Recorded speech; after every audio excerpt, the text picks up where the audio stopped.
I've written a new post for my blog, Good Blood, Bad Blood. It's titled 10 Years and is preceded by a quote from the principal character of the movie Boyhood. His name is Mason, and he says, as the film ends, "It's just like it's always right now, you know?" Now for the text. An inversion layer spreads over the Hood River Valley. Temperatures drop to the high 20s at night and creep into the mid-30s during the day. At elevation, upon the slopes of Mount Hood, sunny skies prevail. But here in the foothills, no wind, no snow, and no sunshine. Instead, a thick blanket of overcast spreads gloom. Enthusiasm for activity wanes. Last weekend, I stayed home and wore pajamas all day. Nonetheless, my mood is bright.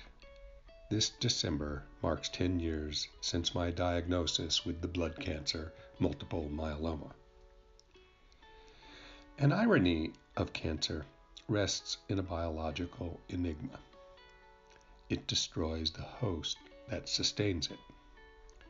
As it strives to survive, it also brings about its death.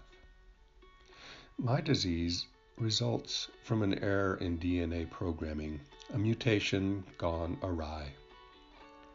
That being so, and given its prevalence, is cancer the metaphorical equivalent for humanity's abuse of the environment? Aren't we destroying our host?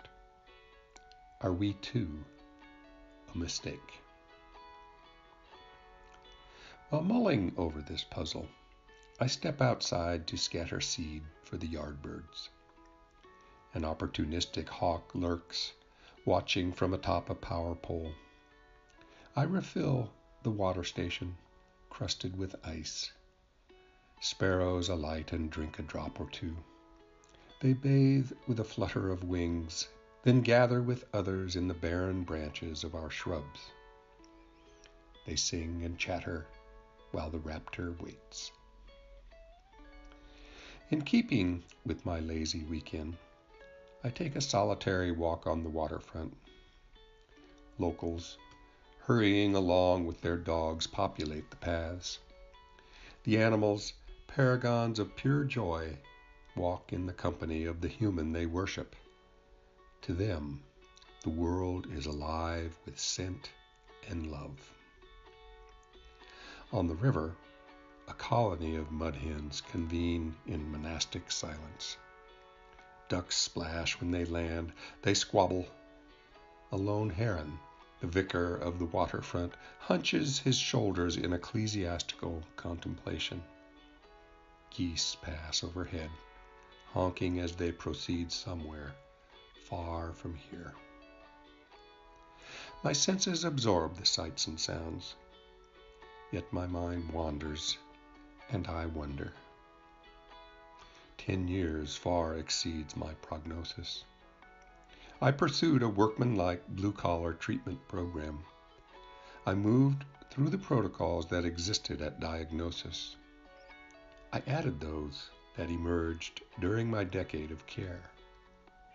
It worked, at least in getting me to this moment. Yes, the cancer markers still wade in and out of progression. As to the promise of new treatments in the regulatory pipeline, perhaps they will evolve to assist me, perhaps not.